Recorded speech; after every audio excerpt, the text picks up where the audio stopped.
Okay, so today we're going to talk about a character on Hellish Quart called Hasan, who's a Janissary and does essentially Middle Eastern fencing. So we're going to talk about him, and I'm going to go through and say what the inconsistencies are and what could be improved upon. Now, I'm just going to be very honest, having watched these before, we're going to watch two videos. They're not very good for specific reasons. You know, this over thing about cross-cutting, stationary guard, lack of level changes. All of these are internal issues which kind of contribute to the lack of historical research. And it's clear that I don't know who Cubold Games spoke with or consulted with, but not everything is being shown here that should be correct. Now, I'll get the benefit of the doubt. This is kind of, I think they got this before a lot more information came out. So this isn't, I'm trying to be as fair as possible and not be demeaning, but there's a lot to be improved on, and we need to talk about the nature of the exchange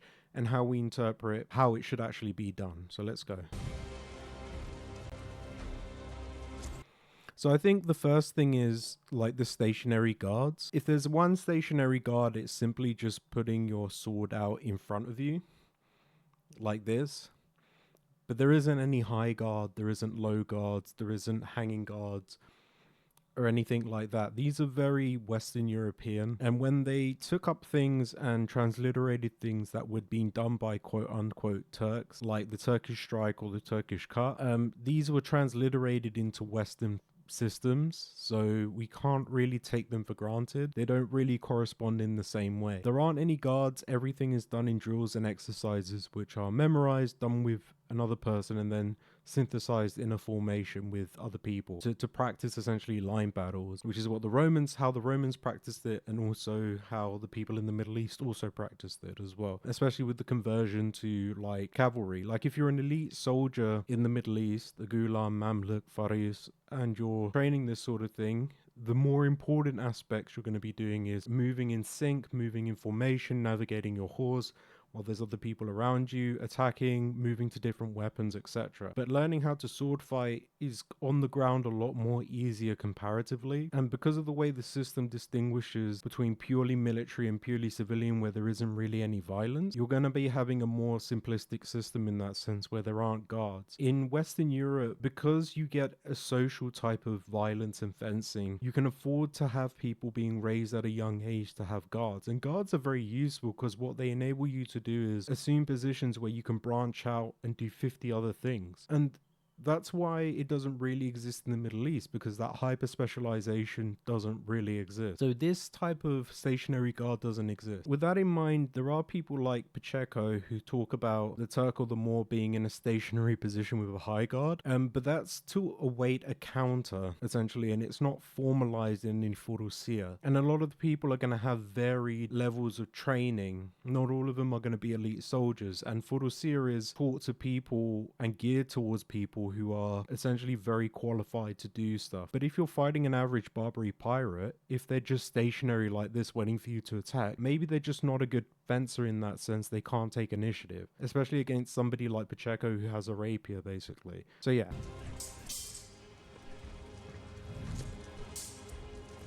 Okay, so a couple of things here. So this, cross-cutting. So cross-cutting is one of those things which is mentioned a lot in Western sources. In the context of Furusir, it's very highly overrated. So the nature of Furusir is that you'll do one massive powerful cut and then you'll end it with a half cut to the shoulder or the face or the neck, and that kind of is a cross cut. And naturally, when you have a sword with a lot of forward momentum, when you're cutting, you will naturally want to cross cut anyway, but it's not formalized really into the system as something distinct. A lot of the time you're going to be doing a lot of half cuts, and then you're going to end it with a whirling cut that's chambered in order to strike somebody very hard. The only exception of this is when you're initiating the cut and you initiate it with an inverted wrist in order for you to properly parry before you attack, because it's parry riposte, right? And that kind of surmises it, but there's not this kind of, and this is like the people who did the consulting with Cubold Games have kind of emphasized the crosscut. It's not something that is really that common. It's something you naturally do in the same way you would naturally thrust, but it's not formalized in instructions, only when you're doing a full cut ended with a half cut. And for that reason, it's not really that important. You'll naturally do it anyway as a byproduct, but it's not something that really you emphasize that much in training, if that makes sense. So, really good. You got hopping. I think the person who did this may have seen like Almatreg or hopping and decided to initiate it. So the hopping can be literally a hop, or it can just be raising your knee before you strike to do an initiation and moving back as well. So there are stuff here that kind of is accurate. I don't think he's necessarily hopping in the right way, and when he's doing it, he's not necessarily whirling his sword. Yeah, he's not really whirling his sword around.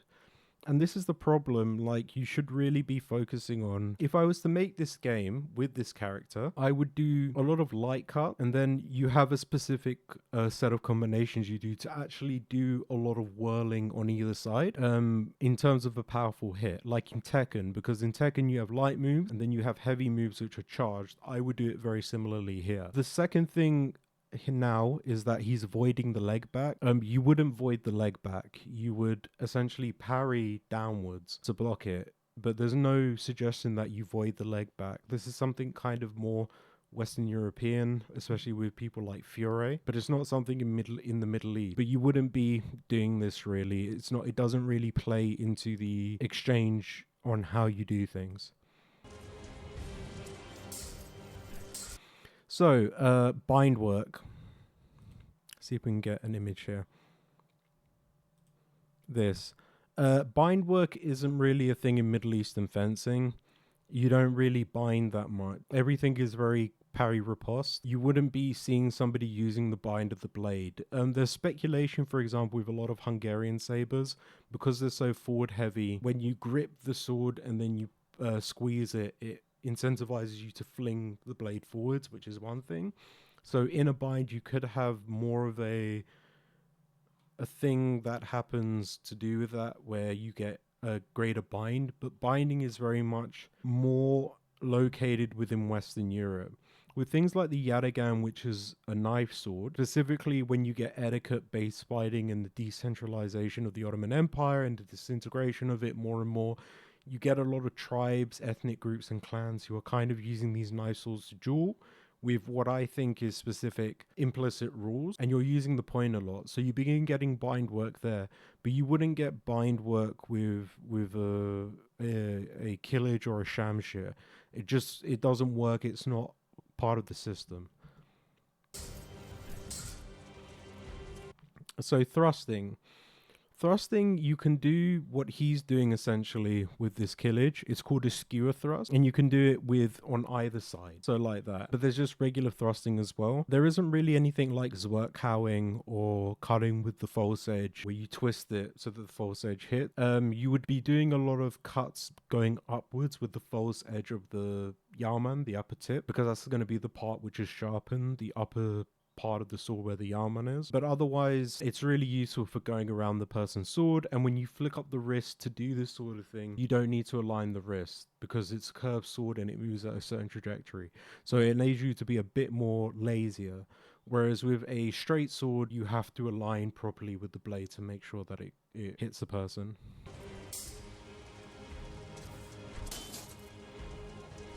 One thing which I have noted here is a lot of everything's very top level. You should be doing a lot more level changes. So cuts to the thighs, cuts to the elbows, cuts to the armpit. And these should all really flow really well together, because when you cut low, you can then cut high. So you shouldn't only be aiming for the hand or the head. Like, there are multiple levels of target areas. And that's the thing with Furusia, because if there is only a basic amount of moves you can do, but you have to diversify the way you do those moves, different target areas are going to work as well. One thing for heavy armor is that if there is one thing that's correct about the depiction against heavy armor, it is the way that the sword is used. So in Western European fencing, you have things like half swording.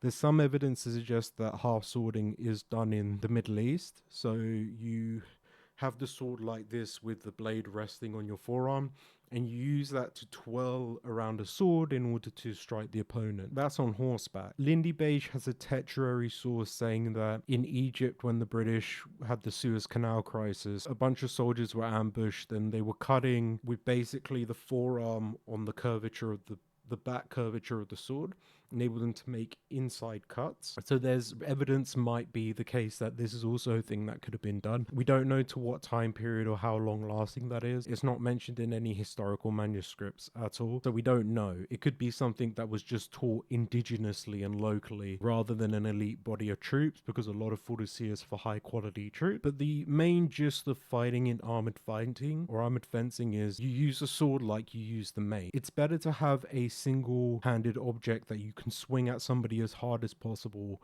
rather than not having an object at all. Then you have to go into wrestling. And if you don't have a mace, you better just use a sword like that, which is why the techniques for mace work and sword work are more or less very similar. You can transfer one to the other. The same is when we get into like pole arms, like two-handed axes. My speculation is it was used exactly the same but in two hands, cross-referencing with techniques of the spear, which is why when the Ottomans are using bardishes, for example, whether local Ottoman troops or, you know, elite Ottoman troops that may have had pole arms, this is going to be the distinction point and the cross intermingling between both.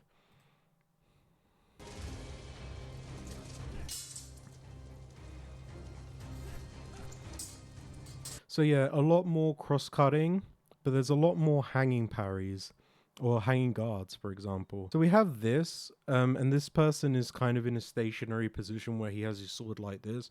I understand it's the mechanics of the game, but I don't think it works. It should only work the moment that somebody swings in this contact. You would only stay in a hanging guard for that long, but you wouldn't be stationary moving around having the sword like this. It really doesn't work.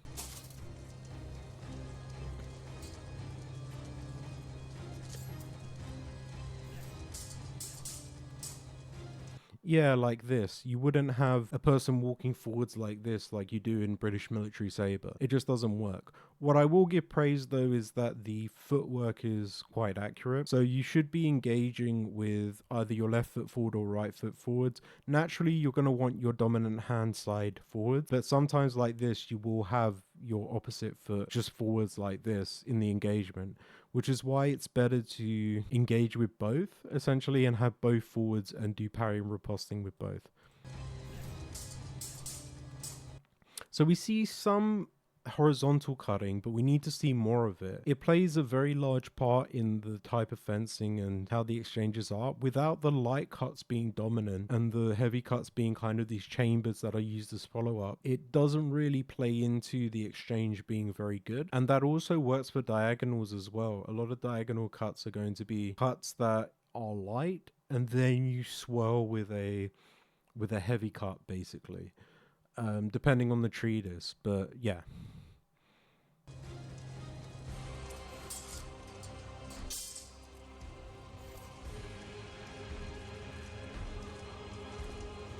So again, binding just really isn't a thing. So this kind of striking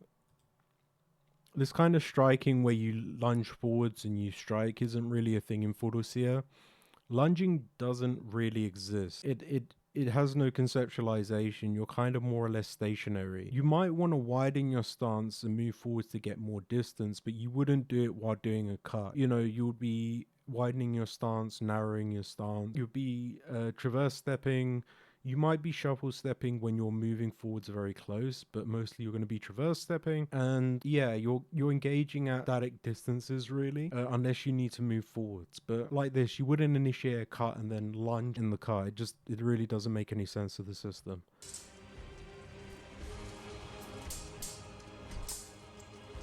So what I really like here, so this person has done let's see. So this person did 2 cuts down and then they immediately go up, which is going to target the face, hand, or armpit. That's really good. That kind of flow is really good for the Fudosea because you're going to be doing a lot of cut stuff, especially with Saber. It's cut centric and cut heavy as well. But let's continue to go a bit later.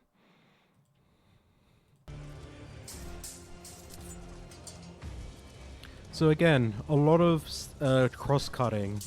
A lot of hopping, that's good. Avoiding the leg isn't so good. So again, this sort of Zwerkhow type of deal where you cut and you come in and you hit with the false edge like that isn't really a cut in Forosia. It's something that it doesn't really exist when you're turning it. If it's part of a skewer thrust where you're moving this like this when you're coming to thrust forwards, maybe it's inadvertently something like that. But for this, it doesn't really work in the same way. You're not really going to be in a situation where you're doing this, I think, anyway. Maybe inadvertently, like I said, as part of a skewer thrust, but you're mainly going to be using the front edge of your sword. Now, this is very German fencing with Zwerkhows and stuff like that, but it doesn't really apply here.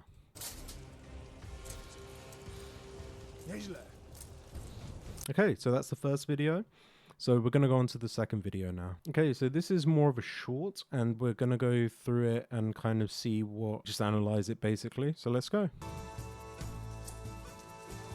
So a lot of stationary positions. We've got a horizontal strike, which is kind of done really a lot and is recovered as a full swing. This is a half cut, really. It doesn't need to be a full cut.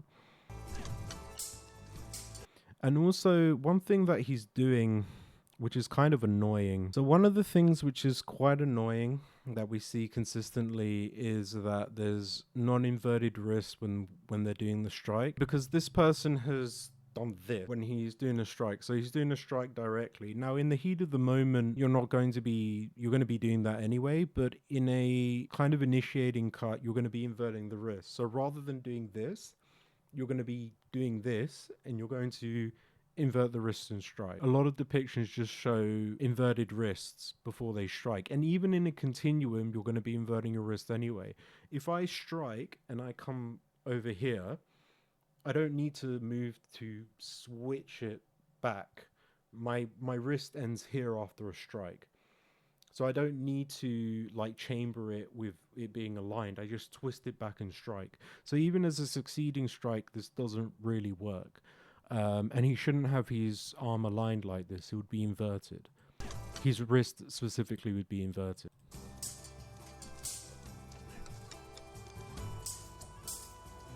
So what I really like is there's a lot of upwards cuts. There's a lot of grappling now, which is very good. Okay, so we have a thrust, the skewer thrust to the person's face. You see the positioning of the hand? So the positioning of the hand towards the chest, or should be to kind of the pants, basically. Grabbing pants because you don't really use it. But that hand is going to be an off hand to grab and then do follow-up strikes. So the grappling is kind of there. I think it's more or less accurate. Your hand's going to naturally be out anyway, regardless, just to quickly grab. You see it with people like a screamer people. So yeah, that's pretty good. So yeah, we have a skewer thrust and that disables that person. So in kind of short with Hellish Quart, there's stuff here that's accurate. There's stuff here which could be very much improved and make the fighting system of the character more unique and kind of more accurate. I think it's a mixture of the people who are looking at or consulting not being as informed, or the people themselves are looking at what's available on YouTube and reconstructing based on what they found. But there's kind of still a lot to be desired. If they could change it, that would be great, but you know, there's only so much budget they have in order to change something. But that's it. I hope this has been educational, and thank you.